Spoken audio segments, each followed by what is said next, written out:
A crack team of ex-military vets calling themselves the Destroyers. They destroy everything in their path. Nothing can stop the terrifying tidal wave of the Destroyers. So obviously, the film is called The Destroyer. What? The Devastator is a 1986 action war movie from director Cirio H. Santiago. The movie opens in Vietnam.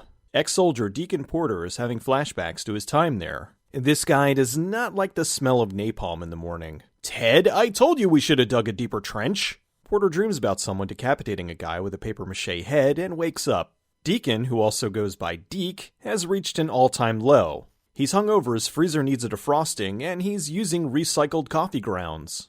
Ugh, you can really taste the mold. He gets a phone call from his friend Elaine. How are you?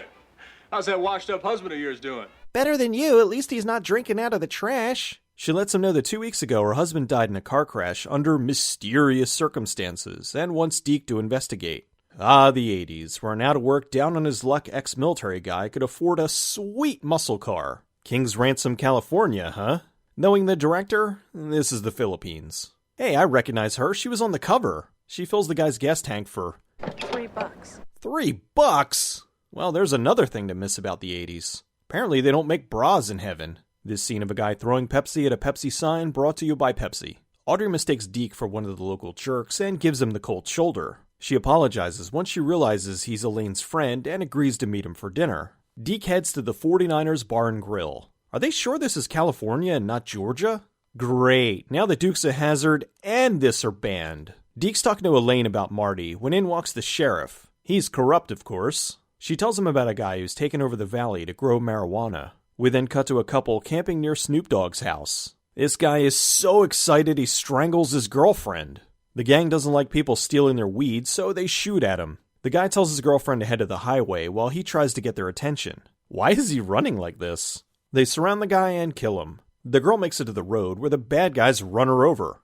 Then she disappears. This old fella sees them kill the girl, and instead of going to the police, he gets out so he can also be killed. I'm guessing this is supposed to be Marty. They put the bodies in the car and dump them in the river. Back at 49ers, this guy is furiously drinking his beer. Audrey meets Deke for their date, and these guys rough up a customer who is talking to him. The guy pulls a gun, so Deke stops him and hands him over to the sheriff, who begrudgingly arrests him. "Oh man, I don't want to take him in, I'm not even finished my beer." Well, their date night's off to a great start. Carrie, the evil drug lord, is mad at the sheriff because he violated their agreement. He pays him off, so the sheriff releases the prisoner. These blurry license plates were all the rage back in the 80s. Deke's asking around about Marty's death, but no one wants to talk to him because evil guy keeps staring at them. Audrey offers to take Deke for a ride, and Carrie stops him. "Stop fucking up date night, Carrie!" Deke and some bad guys get into a very slow car chase. The bad guys box him in, so he gets out and beats their asses. That is until they team up on him. They're gonna kill him, but Audrey begs Carrie to let him go. Did she change outfits in the car? This is the outfit that she was wearing at the bar, and this is what she's wearing now. The next day, Deke is beat pretty bad. Deke asks the sheriff about Marty, who tells him he was killed in a drunk driving accident. Yes, he was out drinking and driving, and he and his passengers ran into a bunch of bullets. The sheriff goes to talk to Carrie. He tells him Deke's snooping around and wants to reopen the investigation into Marty's death. Oh shit, Coke's moving in on this movie. Carrie's men burn down the 49ers bar, which is where Deke's been staying. He goes to rescue Elaine, but she's already burning to death. Well, that's dark. For nighttime, this is a lovely, partially cloudy day. Deke knocks the motorcycle off the road, and oh no! This is almost as bad as when they wrecked the car in Trapped. The car explodes, so they assume that Deke is dead, which is a pretty safe assumption, really. Not sure the time frame, but I'm going to assume it's a few weeks later, since Elaine is already buried, and it looks like it's been for a while. Oh well, it's back to work in the gas station for Audrey. Deke was her ticket out of there, but now he's dead. Carrie tries to woo Audrey, who has the right idea, and meets him with a shotgun. She the only woman in town? We cut to the city, and Deke's somehow still alive. Did he walk back home? After cleaning his wounds, he decides he's going to war. Looks like he's doing much better now. He has coffee. His friend Spencer stops over to give him some military-grade hardware. Since Marty was also Spencer's CO, he joins him in his quest for revenge. Spencer stops to see his friend Bartlett, an illegal arms dealer. He doesn't want to go with them, but agrees to set them up with some guns and explosives. Looks like Spencer found the local fight club. Never mind, I think this is backyard wrestling. Ox wins, which pisses off the locals, and for some reason they pull his pants down. Deke goes to answer the door, and oh, Ox, you lovable scamp.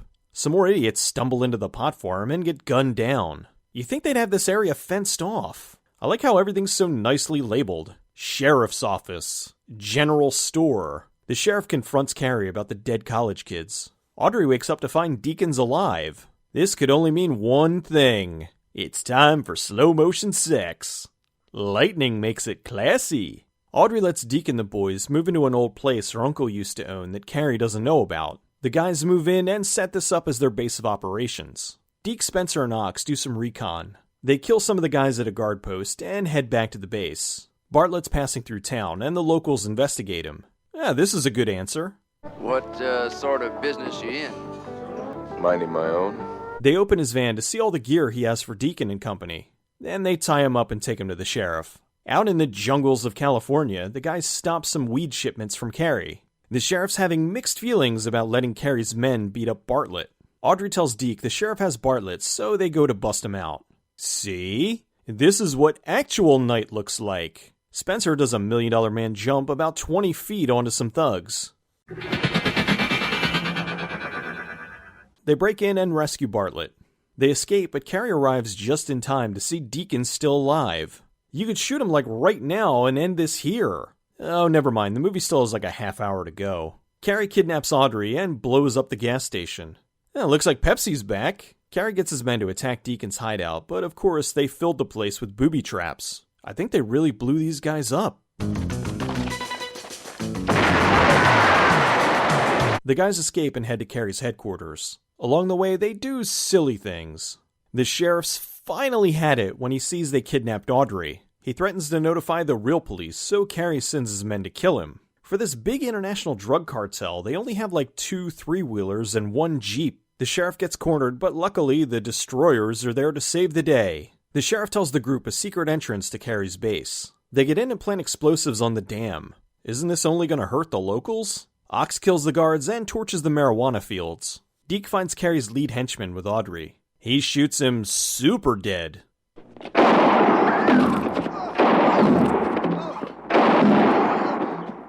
Carrie escapes in a helicopter and Deke chases after him. Meanwhile, Ox is taking out the bad guys with a bazooka and enjoying it.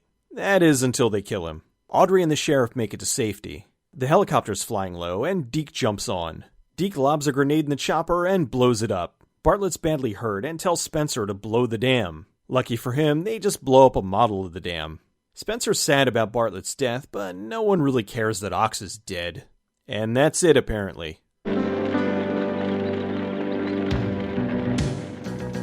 The movie was filmed mostly in the Philippines under Roger Corman's Concord Pictures. Because it was dirt cheap to film in the Philippines, producer Roger Corman worked with director Cirio Santiago to make numerous films there. Mostly war, post-apocalyptic, and action. Labor was cheap, and they hired the locals to be everything from the crew to extras. Also, because of the lack of any health or safety violations, they had many of the locals as stuntmen who often were put in situations that may have been handled a bit safer if they were filming in the US. If you want to know more, there's a whole documentary about the wave of Filipino exploitation films called Machete Maidens Unleashed. Rick Hall played Deacon Porter. He starred in numerous Santiago productions like Fast Gun and Dune Warriors, but is probably best known as the original Deathstalker. Kat Shea played Audrey. When she was 19, she drove from Detroit to Hollywood in the hopes of making it big. After modeling for a brief period, she got an acting job on the TV movie The Asphalt Cowboy. After small roles in My Tutor and Scarface, she landed larger roles in Barbarian Queen and Psycho 3. In 1987, she directed her first film, Strip to Kill. It was so successful, she also did the sequel in 1989. After that, she did the vampire film Dance of the Damned, and in 1990, she directed the terrific thriller Streets, with a young Christina Applegate in the lead. Dance of the Damned was remade in 1993 as To Sleep with a Vampire. Her 2 biggest films were 1992's Poison Ivy with Drew Barrymore and The Rage Carrie 2. She's currently working as an acting coach in Santa Clarita, California, and is attached to direct the sequel to Dance of the Damned titled Dance with a Vampire. Actor Terrence O'Hara played Spencer. He left acting after this and became a very successful TV director. He's worked on everything from Renegade to Smallville to NCIS, and is now directing the series Grimm. The Devastator is yet another fun entry in the Filipino action exploitation genre. It focuses more on the action than trying to make sense of the plot, which is fine because if you think about it, what does Deacon do for a living that he can fake his death but keep his apartment? How does a pot farmer in a small town manage to assemble an army? How many people died before the sheriff gave a shit? What was the point of blowing up the dam? After they burned the pot fields, does that mean the town's gonna get a massive contact high?